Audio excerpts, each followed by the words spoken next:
Praise the Lord. सभी भाई बहनों को प्रभु यीशु मसीह में मेरा प्यार भरा नमस्कार।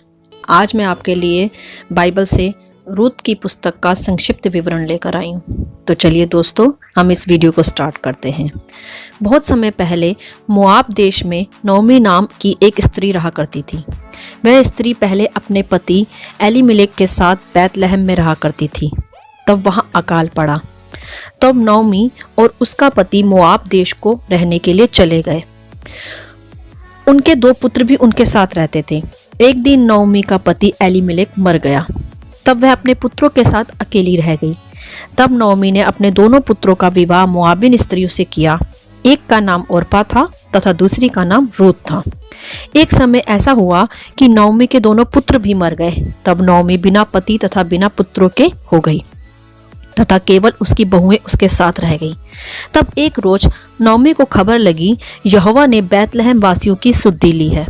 तब उसने यह निश्चय किया कि वह अपने देश वापस लौट जाएगी। जब वह अपनी दोनों बहुओं के साथ मार्ग में थी, तब उसने अपनी दोनों बहुओं से कहा, तुम अपने अपने देश वापस चली जाओ, क्योंकि वह उनसे स्नेह करती थी। वह नहीं चाहती थी कि उसकी बहुएं बिन पति के जीवन व्यतीत करें। नओमी ने अपनी बहुओं से कहा कि तुम फिर से पति कर लो, यहोवा तुम्हें आशीष करे। वह बोली, मैं अब बूढ़ी हो चुकी हूँ और ना मेरा पति है जो मैं अब तुम्हारे लिए पति करूँ। तो तुम मुझे छोड़कर चली जाओ, क्योंकि मैं नहीं चाहती कि मेरा दुख तुम पर पड़े। तब उसकी बहू ओरपा ने कहा, जैसा आप कहेंगी मैं वैसा ही करूंगी। और ओरपा ने अपनी सास को चूमा और वहां से चली गई, परंतु रूत ने उसे ना छोड़ा। नओमी ने रूत से बोला कि ओरपा चली गई है, तुम भी चली जाओ। परंतु रूत ने वहां बहुत खूबसूरत उत्तर दिया। उसने कहा, तू मुझसे यह ना कह कि मुझे छोड़कर चली जा, क्योंकि जिधर तू जाएगी उधर मैं भी जाऊंगी, जिधर तू रहेगी उधर मैं भी रहूंगी। जो तेरा परमेश्वर होगा वही मेरा भी परमेश्वर होगा। यहाँ दोस्तों एक बात स्पष्ट होती है कि नओमी ने रूत को अपने यहोवा परमेश्वर के लिए बताया होगा। तभी रूत ने नओमी के परमेश्वर के सत्य को जाना और कहा, जो तेरा परमेश्वर है वही मेरा भी परमेश्वर है। हमें भी दोस्तों इसी तरह परमेश्वर का शुभ समाचार अपने कुटुंबियों में सदा देते रहना चाहिए, ताकि उनका भी उद्धार हो जाए। हालेलुया। उसके पश्चात रूत और नओमी बैतलहम चली गई। नओमी के पास कुछ भी नहीं था।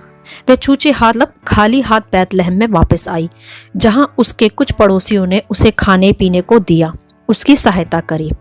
आगे हम देखते हैं कि रूत ने अपनी सास नओमी से कहा कि मैं स्वस्थ हूँ, तो मैं किसी खेत में कुछ काम करने चली जाती हूँ, जिससे तुम्हारा और मेरा गुजारा हो सके। तब उसकी सास ने उसे आज्ञा दे दी। तब रूत एक खेत में गेहूं लवने के लिए पहुंची।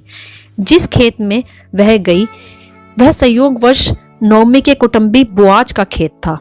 जब रूत बोआज के खेतों में काम कर रही थी, तो बोआज वहां आया और उसे काम करते देख उसने अपने सेवकों से कहा, यह कन्या कौन है? सेवकों ने कहा, यह वो मोआबिन स्त्री है जो नओमी के साथ लौट आई है।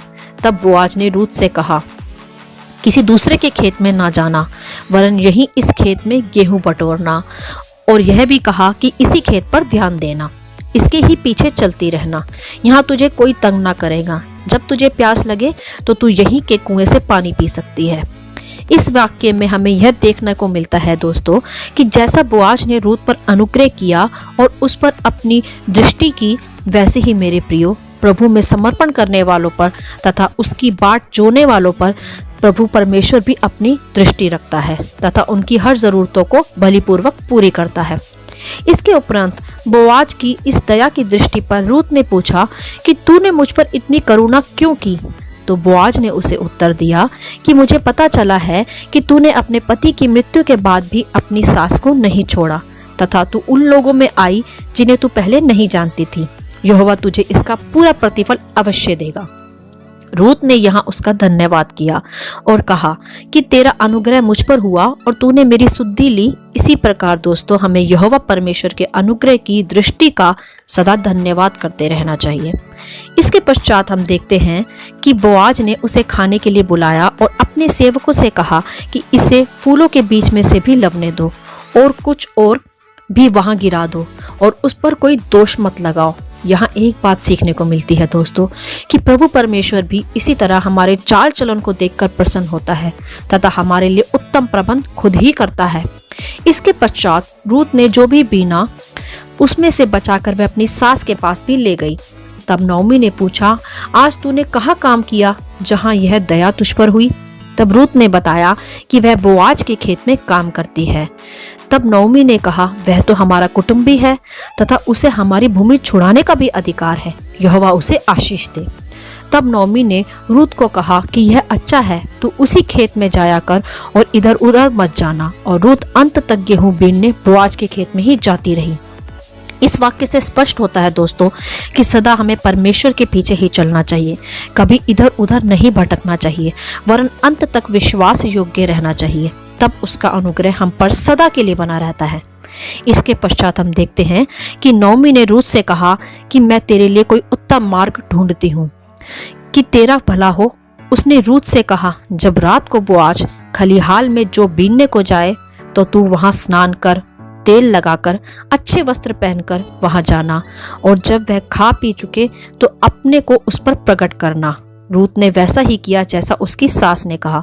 वह वहां गई और उघाड़े उसके पांव के पास चुपचाप लेट गई। जब आधी रात हुई तो बोआज ने उसे देखा। वह पूछा, तू कौन है? तब रूत ने कहा कि मैं तेरी दासी रूत हूँ, तो अपनी दासी को अपनी चादर उड़ा, क्योंकि तू ही हमारी भूमि छुड़ाने वाला कुटुंबी है। हालेलुया। यहाँ हम देखते हैं दोस्तों कि किस तरह नौमी ने रूत को उत्तम मार्ग दिखाया और रूत पर दया की। वैसे ही परमेश्वर हम पर भी दया करता है जब हम उसके वचनों पर चलते हैं और जब हम परमेश्वर से प्रार्थना करते हैं कि तू ही हमारा छुटकारा देने वाला प्रभु है, क्योंकि तू ही एकमात्र सच्चा परमेश्वर है। जैसे रूत ने बोआज को कहा तो प्रभु हमें छुटकारा देता है। आगे हम देखते हैं कि बोआज ने कहा कि मैं तेरा छुटकारा अवश्य करूंगा, क्योंकि तूने अपनी पिछली प्रीति पहले से अधिक दिखाई है।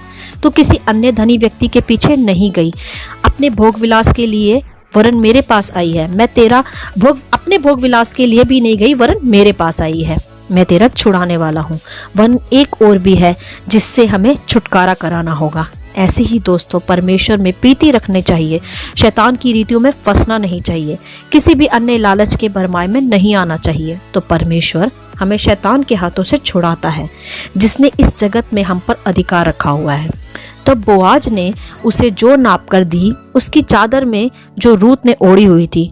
तब रूत अपनी सास के पास आई, सब कुछ उसे बताया जो वहां हुआ, और कहा कि उसने ये जो भी दिए है कि अपनी सास के पास खाली हाथ मत जाना।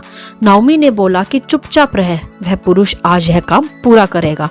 तब बोआज उस छुड़ाने वाले के पास गया जो नौमी का कुटुंबी था, और उसने नगर के लोगों के बीच में उस कुटुंबी से बताया कि नौमी की भूमि छुड़ाने का पहला अधिकार तेरा है, और यदि तू उसकी भूमि छुड़ाता है तो तुझे उसकी मुआबिन बहू रूत से विवाह भी करना होगा, जिससे नौमी का वंश आगे फिर बढ़े। परंतु जब उस कुटुंबी को पता चला कि रूत एक मुआबिन स्त्री है तो उसने इनकार कर दिया और यह अधिकार बोआज को सौंप दिया, क्योंकि यहूदी लोग मुआबिनों से रिश्ता नहीं रखते थे।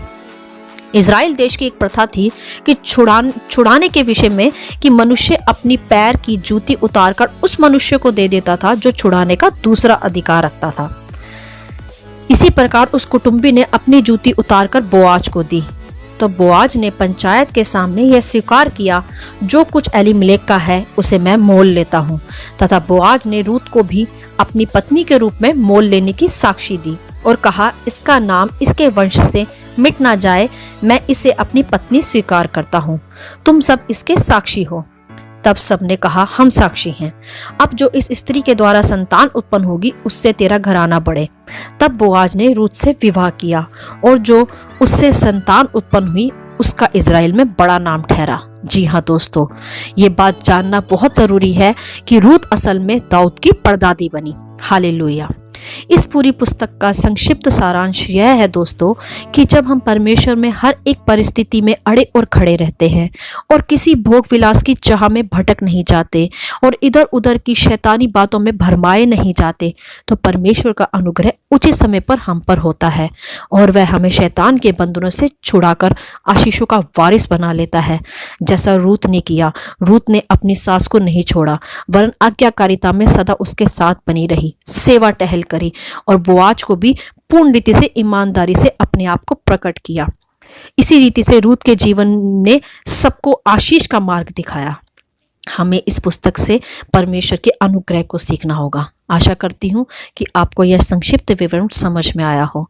आप इसे दूसरों के साथ भी शेयर कर सकते हैं। प्रभु आपको आशीष करे और सदा परमेश्वर अपनी सुंदर आत्मा से आपको भरता रहे। आमीन एंड गॉड ब्लेस यू।